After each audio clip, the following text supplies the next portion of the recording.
Hey, good morning and welcome to Breakthrough Walls. I'm Ken Walls and I'm your host. And today I have a very special guest on, a lady by the name of Kathy Ginn. And I can't wait to hear Kathy's story. She has a new book out. I just met her. I know her husband pretty well, but I just met Kathy and she seems like an amazing lady. So do me a favor right now and share this out. There's a little share button under the video. Just share it out to all of your friends and family. And let's get a bunch of people on here to listen to the one and only Kathy Ginn. Stay with us. We'll be right back.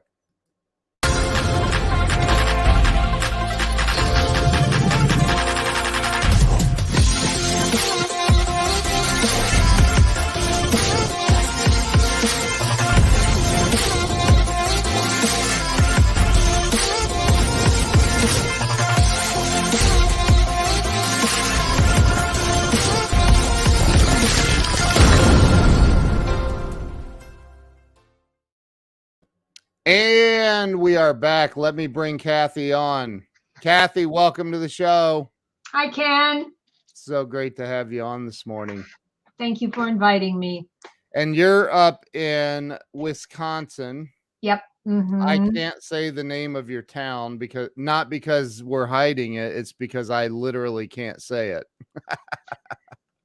Oconomowoc. Yeah, Tom has tried to get. Right? I'm like, I just can't get it.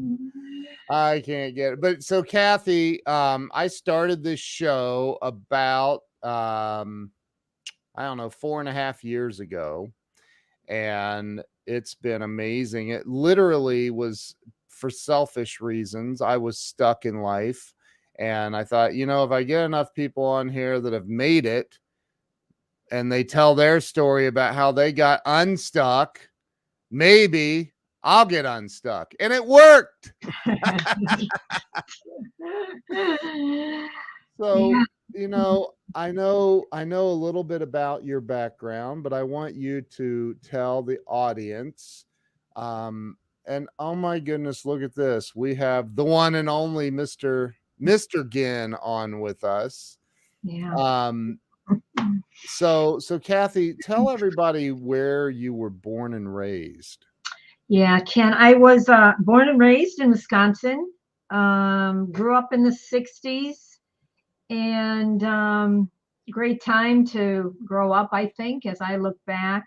Small town, 5,000 people, and it was good. It was good. Raised with a very strong work ethic. Um, Save your money, work hard, be a good person, and go to church. And that's kind of how I was raised. Education wasn't a big thing. I mean, you go to school, you get good grades, but it wasn't pushed. So that had some probably influence in my life. But I'm grateful for my upbringing. I'm grateful for my parents, who are both gone. And it was a good time to be a kid back in the 60s. Yeah. Mm-hmm. Yeah. Woodstock. I guess, I'm a little, I was born in 56, so a little before my time, but yeah, it was good time. It was fun. It was simple. It was simple, and 60s and 70s. There's some pretty good music that came out of those decades. Yeah. For Yeah. sure. That's a whole other conversation. So growing up and so what is it? Oshkosh, isn't that in Wisconsin? That's in Wisconsin. Oshkosh is in Wisconsin. That's more central. So my wife and I attended a wedding. Her cousins live up in that area. Okay. And we attended a wedding, and it was absolutely beautiful. It was my only time in Wisconsin. Only time. Yeah. Beautiful area. So growing up as a kid, you said you went to church, you were taught a strong work ethic, all very good things.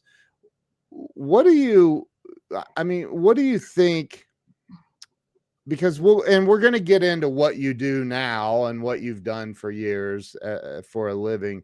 Um, what do you think in your childhood? I always think there's something in childhood that happens. Maybe it's a person, an event, a culmination of events or people that kind of pushes us in the direction that we go as adults. Is there Mhm. anything or anyone, any person that comes to mind when I ask that? Yeah, Ken, two things come to my mind is one, I was in sixth grade. I remember this vividly. And we had to go around the classroom, and the teacher asked what we wanted to do when we grow up, you know. So I'm in sixth grade. And I can still see my teacher, hear him, and I can see myself standing up. And I said I wanted to be a teacher. I wanted to be a teacher in Harlem, actually. But that's a whole nother story. In Harlem, like, In Harlem. Yes. wow. And I was a Okay. child born in all white community. And it wasn't so much Harlem. It was just different. I love different cultures. I love Yeah. learning about people. So that was one thing that really stuck with me is somehow I needed to be a teacher. Hmm. Wow. And the second one was, this is probably a little, I don't know if it's embarrassing. I'm kind of proud of it, actually. I'm a spirited child. I was raised with five brothers and sisters. There were eight of us, Wow. and little strong headed. My dad was strong headed, so we would knock heads a little bit when I was young and very young. And I used to run away, Ken. I mean, I'm like 6 years old, you know, small town. It was safe. My parents knew I wasn't going to go far, but I ran away. Wow. But I always brought this with me. It's a little piggy bank. I still have it. Wow. And because I knew, I packed up my little things, gray little suitcase, but I always had my piggy bank because I knew that my safety was freedom.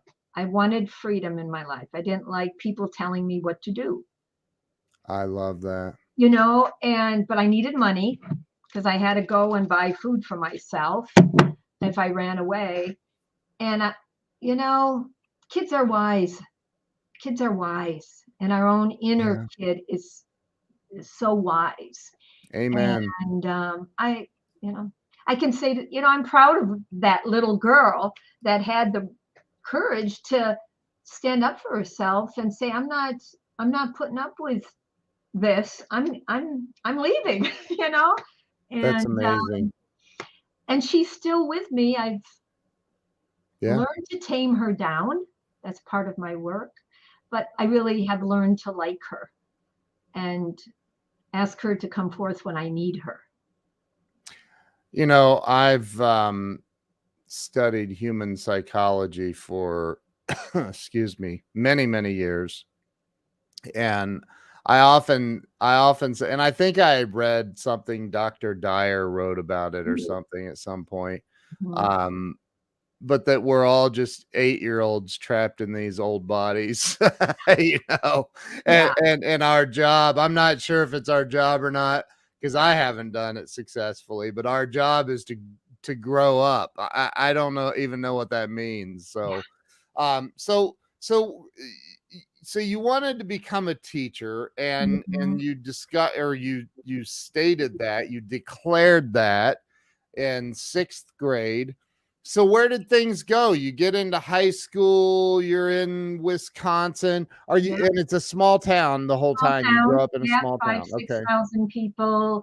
Yeah, so went to high school and, you know, um, and then I went to college and I majored in social work and psychology. Besides Wow. being a teacher, my main question was, what makes people tick?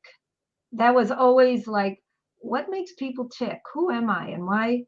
Who am I? Even as a young girl, I'm like, Yeah. what makes me tick? And that was a foundational question. So I went to college, and but Ken, I think I was always the type of person. I never really knew definitely what I wanted, but I always knew what I didn't. And so my second semester, junior year, it just Wow. came to me. I said, I don't want this. I didn't know why.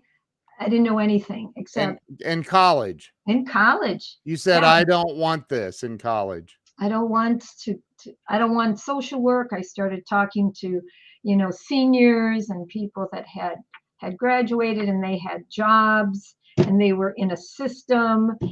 And my intuition, which I didn't even know what it was at the time, said, I don't think this is the direction you want to go in, Kath. You need to go do, I don't know. But again, freedom, right? Yeah. And I didn't know what to do, Ken, so I joined the Army. Well, that's logical. I wanted to travel. I was only, 21, Wow. and I said, I know I didn't want to go back home to a small town. So this had to be in the Mhm. 70s. Yeah, it was 77. Yeah, Wow. 77. Okay, well, that's Yep. after hmm the Vietnam Right. deal. Um, Exactly. Yeah. yeah, I'm thinking, why would you go in there? So, but yeah, okay, that It was makes sense. peacetime. Yeah. It was. So you went into the Army, and there's hmm no quitting that, really. I mean, I guess you can, but it's Yeah. not a good idea. So you hmm go into the Army, and how did that go? Holy moly! In the 70s, they weren't as coddling as they are now. And that was okay. I didn't know anything else really. I love Right. that toughness.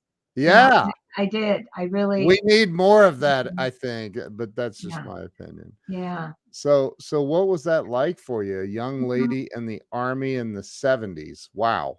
Yeah. It was. To be honest, Ken, I have no regrets. I was stationed in Germany. I asked to be there because I Wow. wanted to get out. I wanted to get out and travel and meet people and different cultures and and so I was in the military for 3.5 years, and I have no regrets. It was, I'm in my early 20s, a little wild, right? Yeah. Um, and drinking a little bit, and stuff that I suppose, many kids did back in those days. And but I'll tell you, and this is one of the lessons that I share with people. It was a detour. The military really was a detour for me, and we've all been on a detour, literally and metaphorically, in our life. Sure. And detours can be a blessing. They can show you a different lens, Yep. and it opened my eyes to many, many things that a small town girl had never seen or met or Y- been around. And one of them was spiritual. Medical. Wow. Yeah. And I was still asleep. I was very still asleep, but a part of me was very awake Sure. to notice at least a little bit of, hmm. And a wise man, he was a staff sergeant, gave me a book by the prophet. Oh yeah, The Prophet The prophet. by hold on, I don't am. tell me who, don't tell me who. I It's won't. Kahil Gibran. Yes. Yes. One of my favorite books. He gave me that book, Ken, and I didn't know. I wasn't there, but I kept it and I still have it.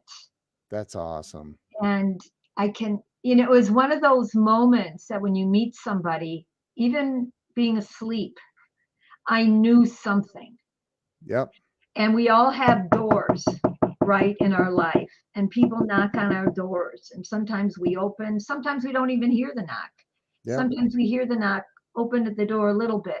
I opened the door a little bit, and that really began to, I guess, start the ball rolling in me noticing people entering my life to guide me, to Yep. guide me. But that was So first. Yeah. this is in the Army. Somebody gives you The Prophet. Unbelievable, by Yeah, the it way. is, Like isn't it? that's really unbelievable to me. Mm-hmm. Um, because somebody gave me The Prophet, but we were Mm. both in a very spiritually based program. I don't my paradigm of the Army would never be like, yeah, that's a very spiritually based organization. So you start, I mean, looking back, and hindsight is always, it's funny because you can look back and go, oh my God, that happened and it led to this that happened to lead to this. And so it started not connecting dots, opening doors, I guess. Opening doors, Yeah. Ken. Um, so where did things go? How long were you in the Army? Yeah, I was in the Army 3.5 years, and then I got out and moved to California. I didn't want to go back home again. Yeah. I wanted the bigger, what I thought was a bigger picture of life, and Love that. I love that. California was a place to be back in those days. Sure. Yeah. So, and I'm still wondering. And that's when I was thinking about sharing, and like, what do I want the Ken's audience to really know? And that was part of it. I spent a lot of time wondering, who am I? What do I Wondering or wandering? both? Both. Very good question. Both, you know. Yeah, I can Mhm. relate though. I can relate. Yeah. Totally. And it's all good, Yeah. it keeps you awake. And so, yeah, living in California, and I had really no direction, no self image. But I had my spirited self and my intuitive self. So I just kind of, for 10 years, to be honest, I waitressed, I worked in a travel agency, I sold insurance. Um, and work for a weight loss company. I was just wandering around, you So, know. you said something a couple minutes ago. You said that you were wild. And I'm just going to be completely transparent. Mm-hmm. You don't seem to be like there was a wild Kathy at some point. So, um, that's interesting. Tom says you met him. Did you guys meet in California? We met in California at a real estate crash course. And Wow. yeah, he was sitting behind me having a discussion with another gentleman. And Wow. they both said this is a great place to meet women. And And and you heard that. and I heard that, and then somebody said, "Oh, they're probably all married." And I turned around and I said, "No, I'm not married." And that's was how I met Tom. That's awesome. Mhm. Wow. Yeah. Um, Mm. so you spent 10 years wondering and wandering in Yeah. California. Yeah. Um, Mhm. where did things go Mhm. from there? Now, hold it. Back up. You Yep. didn't finish college. No, I didn't. I Okay. quit and joined the Army. Okay. 3.5 years. And Got then to you're wandering California. about in California. Yeah. Hmm. Wow. Okay. Yeah.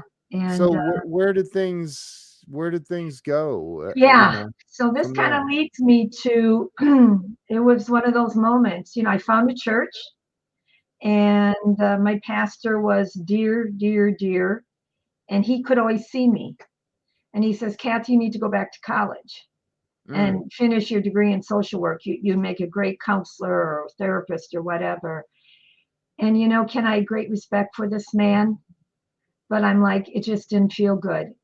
I'm right. thinking it's going to put me in a system, and then I got to get a job, and I'm unemployable. Oh And my God. Like I can so relate to that. so we're there we go. Yep. Yeah. We're dancing together on this camera, huh? Yeah. Yeah. And but I didn't know what I wanted to do. That was it. And I don't know how old now, 31 maybe. Yeah. And something inside me says, go to massage school. Never had a massage in my life. I was disconnected to my body for many different reasons. I didn't really like people touching me, but somehow I ended up in massage school. But You before I hold it. went, There had to be some sort of subliminal yes, advertisement that you saw somewhere. it was. There you go. That's it. I may have had, like, what in the world? Like, how do we go from waitressing and travel agencies to all of a sudden I'm going to go to massage? And is this after you're married to Tom? No. Yes. Yes. Maybe his back hurt. I don't know. I can't. I don't think it had much to do with him, to be honest. Maybe it did. I can't remember. I don't Oh, know. that's so awesome. Excuse me. But another turn in my life. I thought, okay, I'm going to massage school. Wow. And I said, I better get a massage before I go, so at least I know what it's all about. And I went in. This was in 91. And the massage therapist, of course, this was before cell phones. She had a small business downtown. I was living in Benicia at the time, Benicia, California. And she was massaging me, and her phone rang, and she went to answer her phone out in her office. And me, being who I was at the time, lack of self-image. She's the massage therapist. She's the boss. I'll just do what she tells me to do. I just laid there, naked on her table, waiting for her to come back. Wow.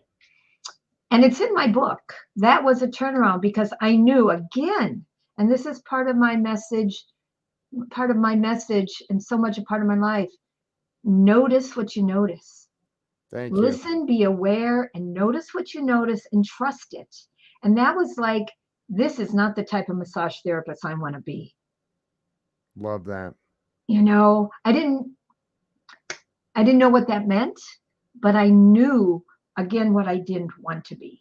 It was her, disrespectful, rude, Yeah. and that was that. So yeah, went to massage school and still living in California, and didn't know I was there.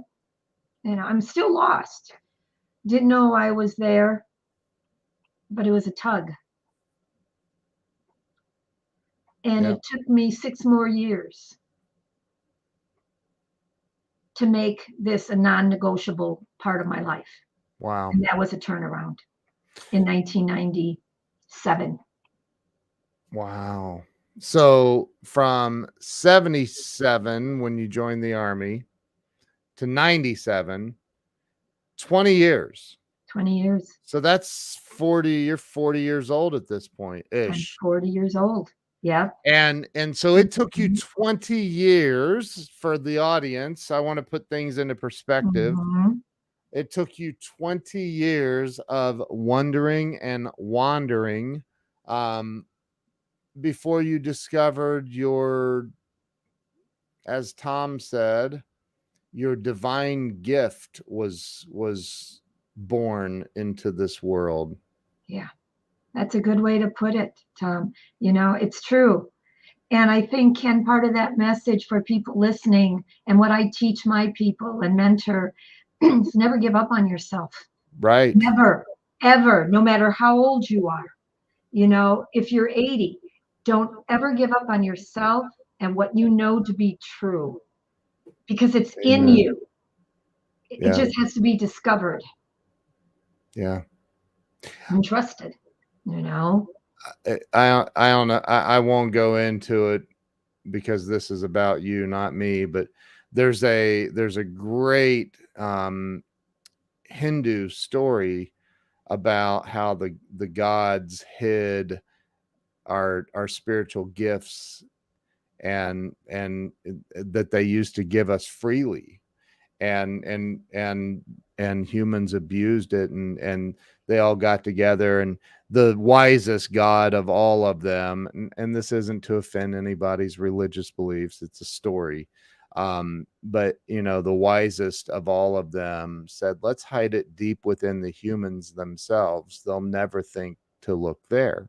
And so it continues today. And that's why I meditate every single morning of my life, because even though I believe I've found my calling, I still think there's more. There's more there. So I'm always digging and looking deeper and like, where is it? And trying to all the things you're talking about. Be aware. Like I just got back from Los Angeles and said I will never go to Los Angeles again, by the way. I don't know if that's true or not, but that's the way I felt in the moment. But sitting in the airport, Kathy, I know. I don't. This is a rhetorical question, by the way. Have you ever sat in public and just watched people and thought people are asleep at the wheel? Like literally asleep at the wheel. Not everybody, obviously, but my goodness, I think the majority of the world is not aware they're asleep.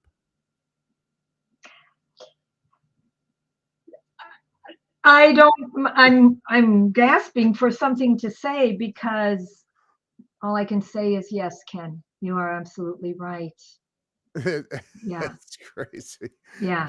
Debbie says, yeah, sleeping at the wheel. Sleepwalking, Yeah, sleepwalking, right? yeah. Yeah. So talk about what. So you go to massage therapy school, Hmm. and what happened from there? You were in California still, I right? grew up in California, went to massage therapy school, and Ken, I was just, back to that Hindu story. That's a great story. I always knew there was something inside, but I was just so super fit. I was living here, and and I didn't trust. And again, so Tom and I moved around a little bit. We went to Albuquerque for 10, yeah, for about 10 years. In And Albuquerque? we went, no, we lived in Albuquerque for 3 years. Okay, I got you. Years, Okay. went from California to So Albuquerque. I love that. I love that area, by the way. Do It's you?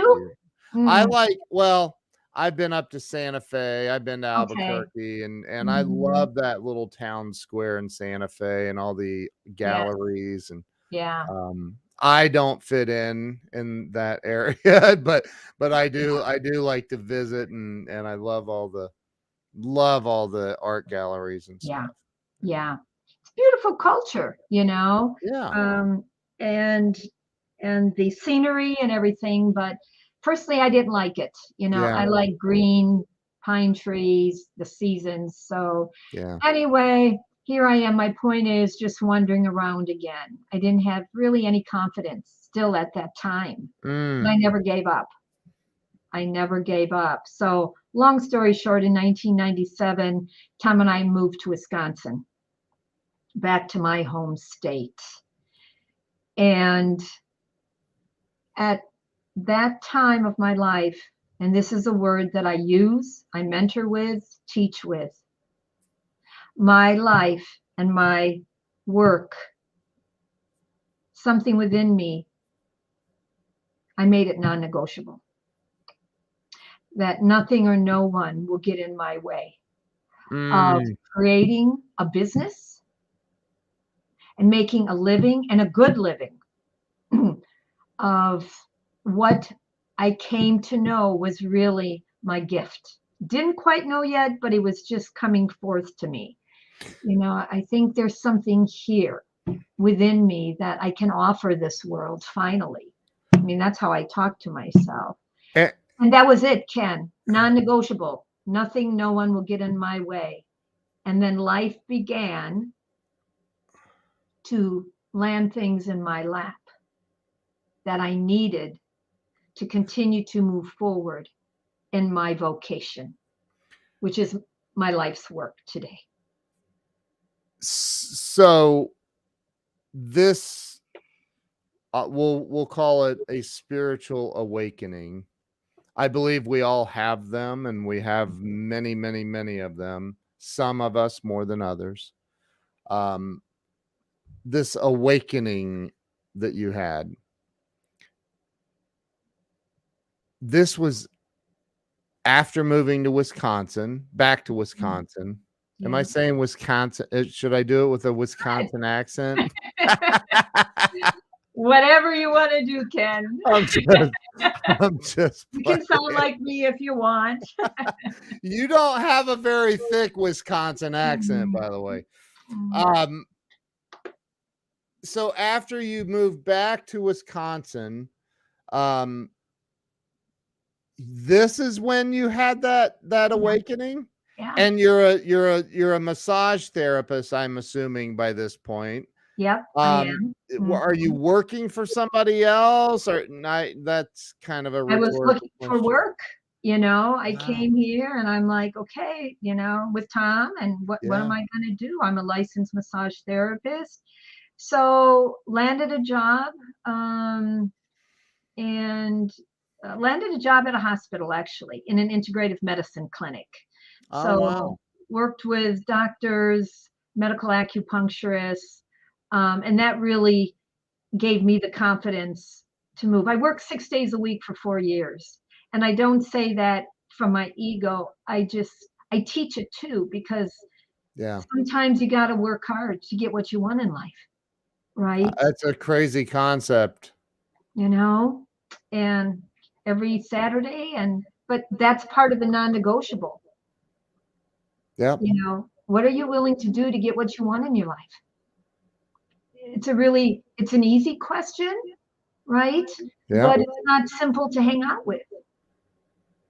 It's not simple to hang out with. And so, yeah, I got the job there, and um, one thing led to another, and I found out a massage school was hiring teachers, and so I went and interviewed for a teaching position at a massage therapy school.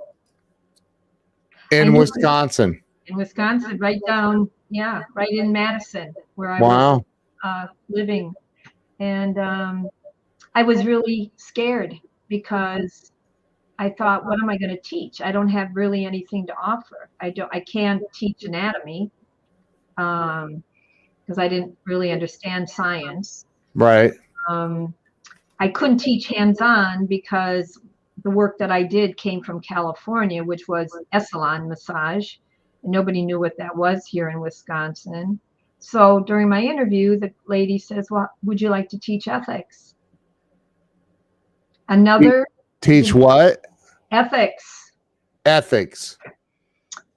And before I knew it, I said yes. And she hired me. And I went home and began to create my curriculum. And I know, you know, this is part of life. It just flowed. Yeah. This is it. I don't know what this is, but this is it. Yeah. And that was another gigantic door opener to lead me into my teaching, creating my ethical dimensions business, that led to teaching locally, nationally, becoming a mentor, and then writing my book. So, we never know, Ken, and I know you know this, and your audience knows it. We never know.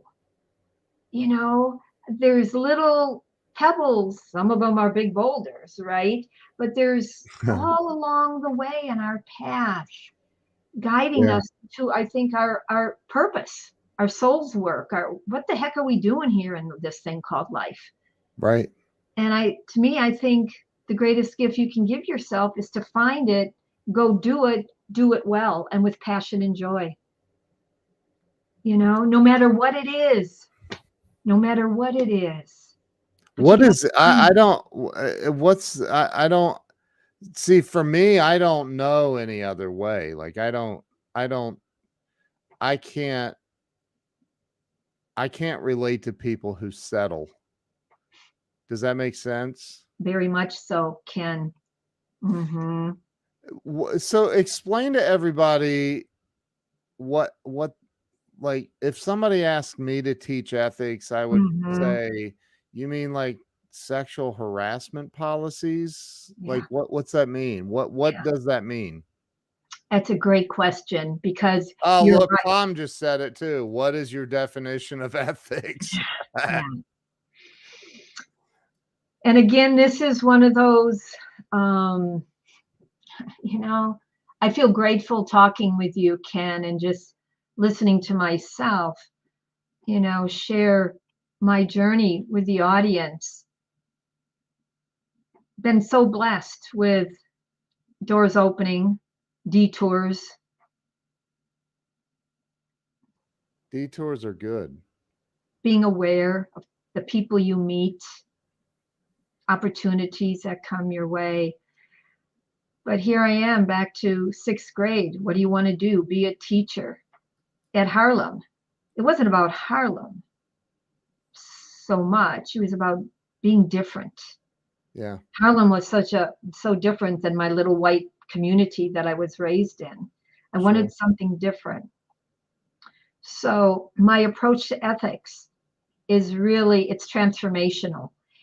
It is a study of self and how you show up in relationship. Number one, really with yourself. Yeah. And then with another human being. In the context of massage therapy and body work,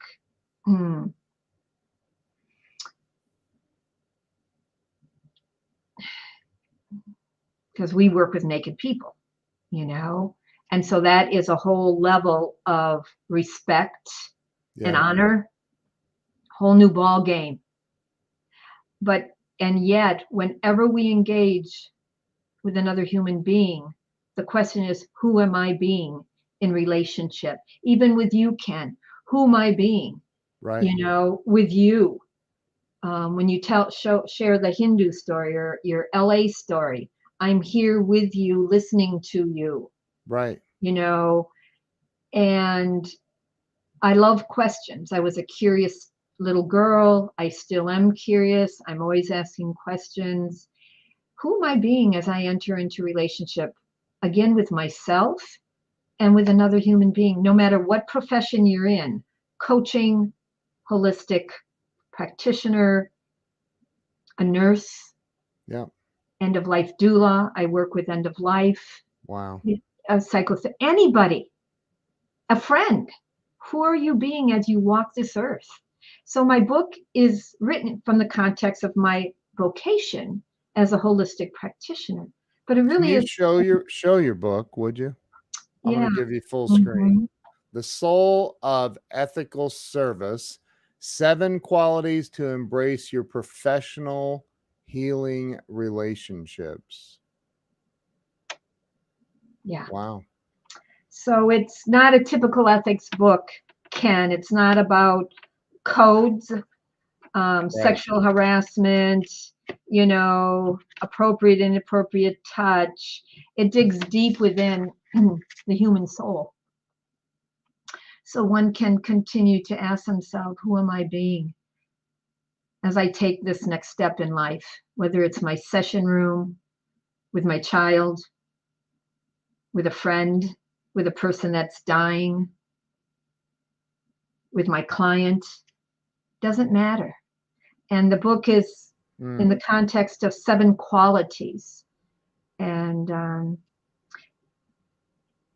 I'm kind of taking the lead here. If I mention the 7 Please. qualities so people get an idea. Yeah, please. It's the whole invitation of the book is contemplative inquiry. So I end each chapter with inquiry, with questions based on what I just wrote.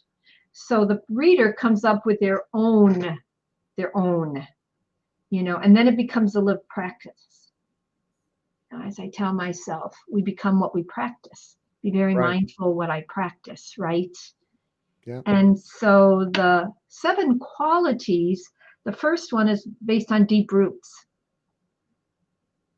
Because in my profession, we have a code of ethics, we have law and legislation, sexual harassment, inappropriate touch, all those things. Right. But that's not enough. Because decisions must be made from our deep rooting, our value system, Yep. our upbringing, our spirituality, our goodness, and to invite people to look at their deep roots of life, because that carries us through. When the wind gets really, like when a hurricane comes through, probably a bad example right now, but we got to have deep roots. Otherwise we're blowing all over the place, Yeah. And then I have integrity. That's the second chapter, the soul of integrity. And what I mean by that is do what you say you're going to do. Thank Number you. 1, to yourself. Number 2, to another person. And I love the story. It's 15 seconds if I can share it. You can take 30 seconds. Okay. So I'm in California, single woman, wandering around, found this community group in San Francisco, Yeah. and they were offering a weekend workshop on self-image. And I'm 28 years old, and I'm like, oh man, I'm going to take this workshop on self-image, and I'm going to come out Sunday night as a confident young woman. And it was all about integrity, Ken. Mm. And it was all about do what you say you're going to do. Number one, to yourself, and then to another person. And that has led my life since that workshop, and the importance of integrity as a Mm-hmm. professional, Yep. right? Yep. Dealing with other people's intimacy, Yeah.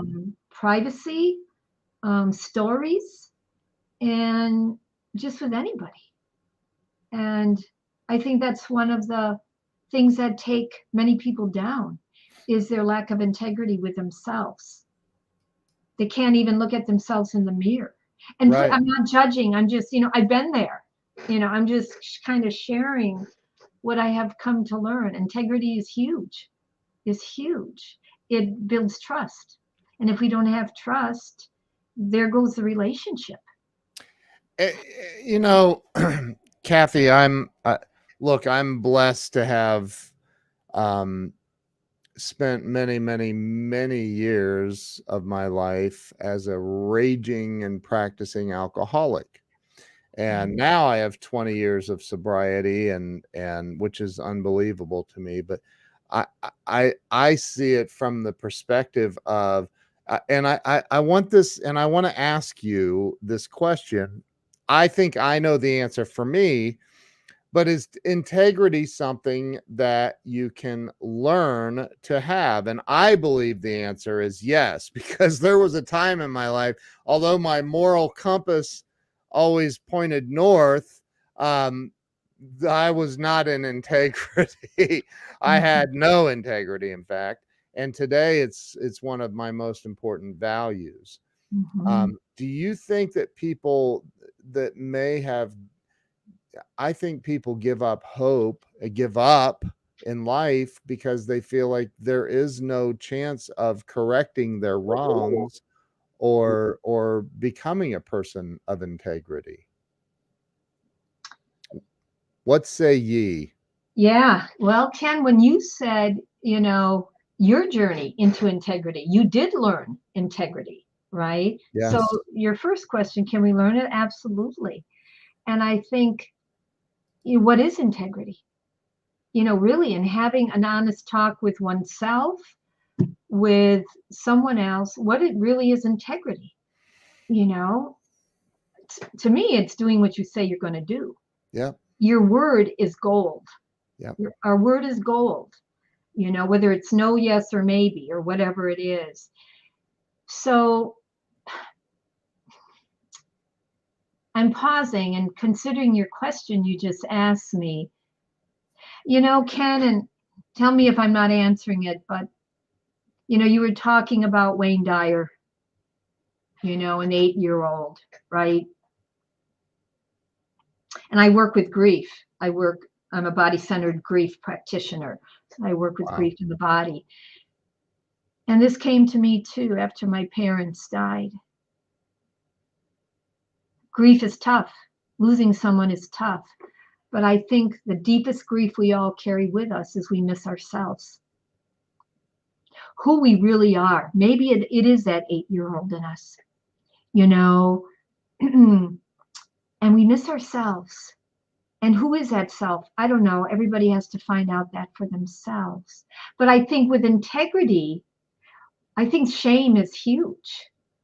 When we Yep. can't even look at ourselves in the mirror, honestly, that's lack of integrity. We all have wounds. We all made tons of mistakes. We all acted goofy and, did stupid things.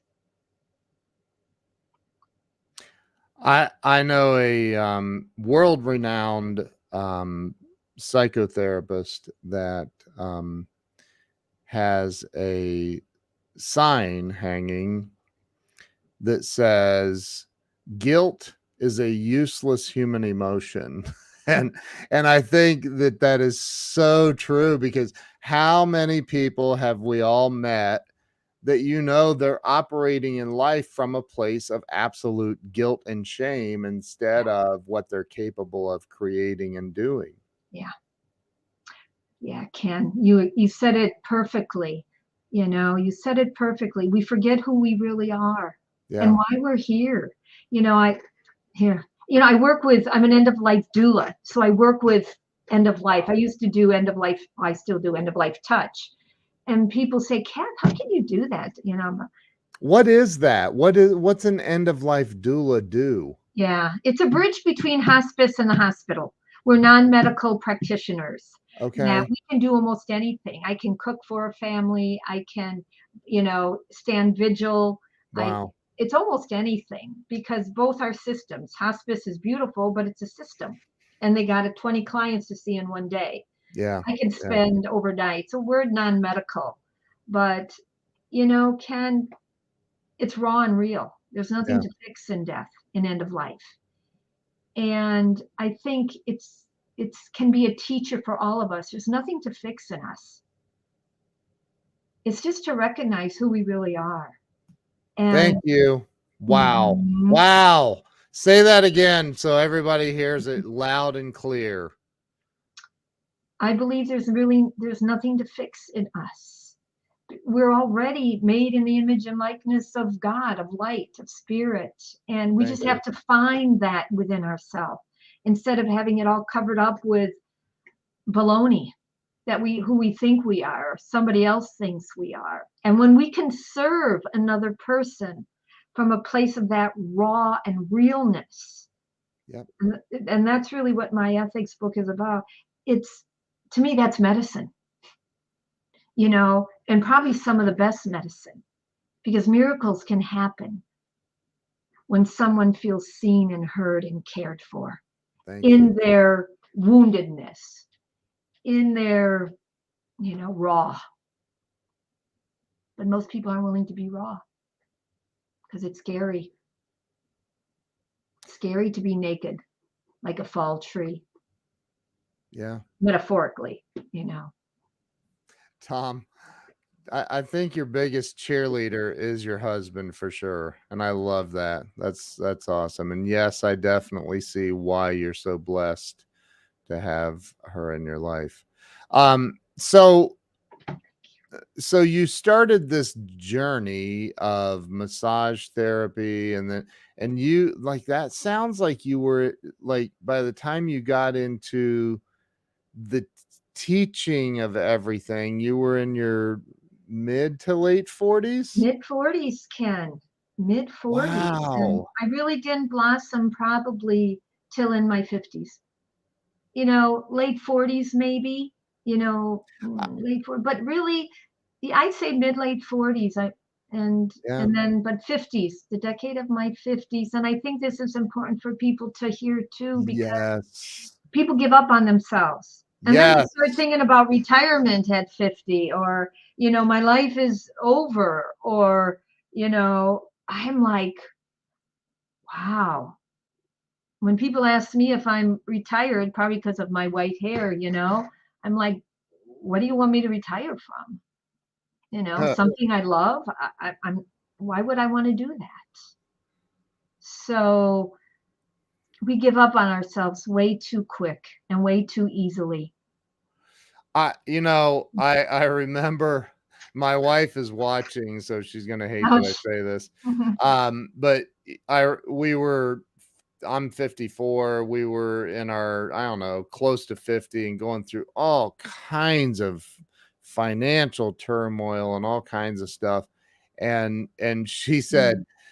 we're almost 50 years old. We shouldn't be experiencing this. And I just said, I don't know that there's an age definition of when you experience stuff, but here we are 54 years old right now and making a big life shift right now. So, I think that there's no people don't understand that it takes time. And Tom just said an oak tree takes 40 years to become mature.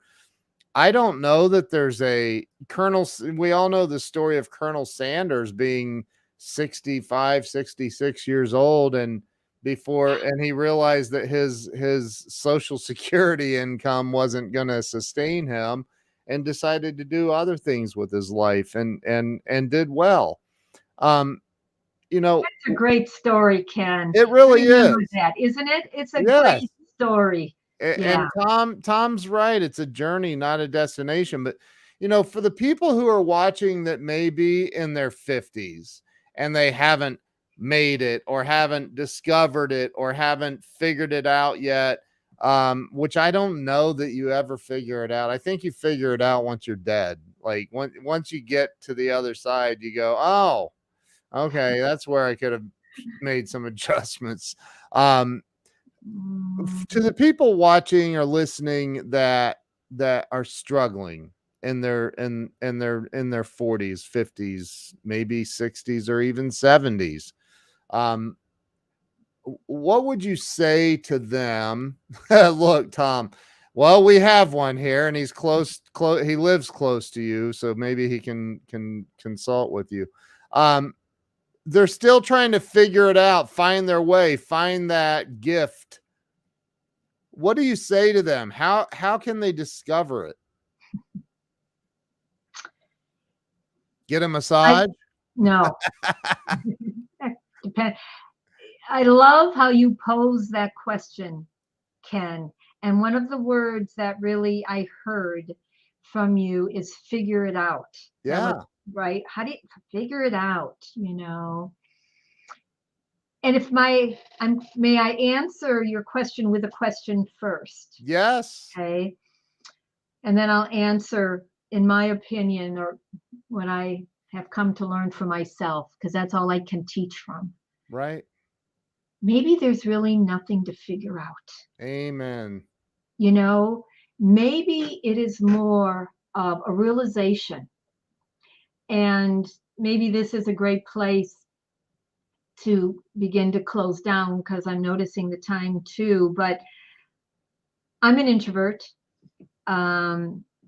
I have spent it'll be 20 years. I go away on solitude and silence retreat for 10 days every January. Wow. Yeah, in January, this next year, it'll be my 20th year. Wow.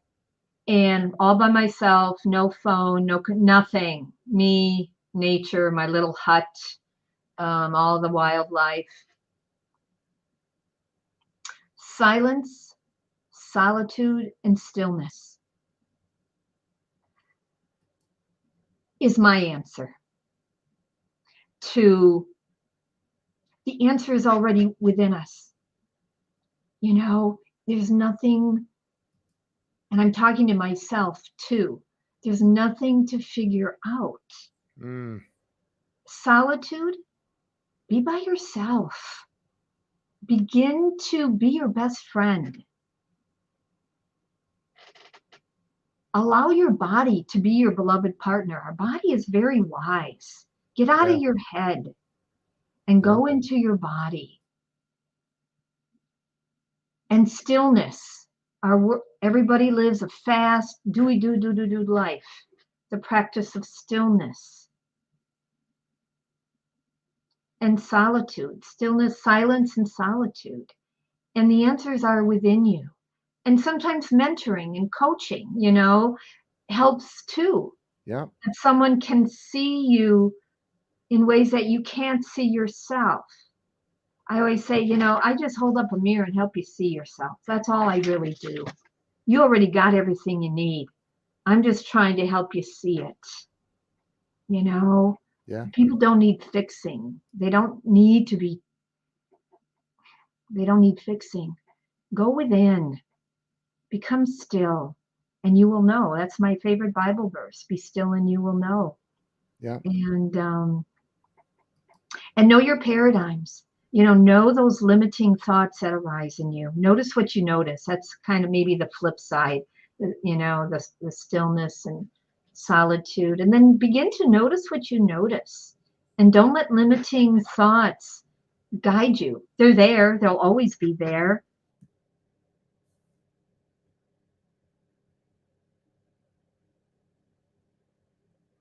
Ruh-roh.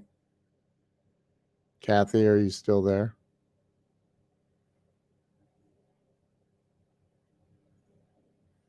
Uh-oh. Can you guys still hear me? Can you still hear me? Kathy, I think, just had a hiccup, maybe. Yeah, daggone it. I don't know what happened. She is frozen. She is frozen. So I will remove her. Oh, she's gone. She'll be back. I have a feeling she'll be back. Wow, that was actually very, very powerful that she was talking about being still and she completely froze. That was maybe that was providential. I agree with everything she was saying, and that was brilliant. I hope she can get back on. Tom, I hope Tom is right there with her, I think. So yeah, it must be a connection problem. Could be I've seen laptops die during an interview. I've seen electric go out. I've had it all happen.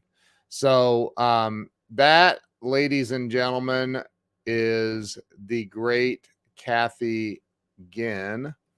And I'm going to scroll her website across the bottom, ethicaldimensions.com. She has a new book out. And okay, Tom says she lost her connection, the router connection. I would end. So I want to say thank you to everybody who watched this today and shared this out. That was Kathy Ginn. You can learn more about her and her new book at ethicaldimensions.com. I strongly suggest you go click on that and somebody throw that link in the comments for me if you would. Put the www in there so it's clickable. So everybody watching can click it from the comments. But go to ethicaldimensions.com and check out more about Kathy, find out more about her book, get a copy of it and read it and apply it. Kathy, thank you for being a guest today. There, Tom just put it in. Thank you for being a guest today. Your story is amazing. Your energy is amazing. You are amazing. Tom, thank you for referring your wife over to me. And I will see you all really, really soon.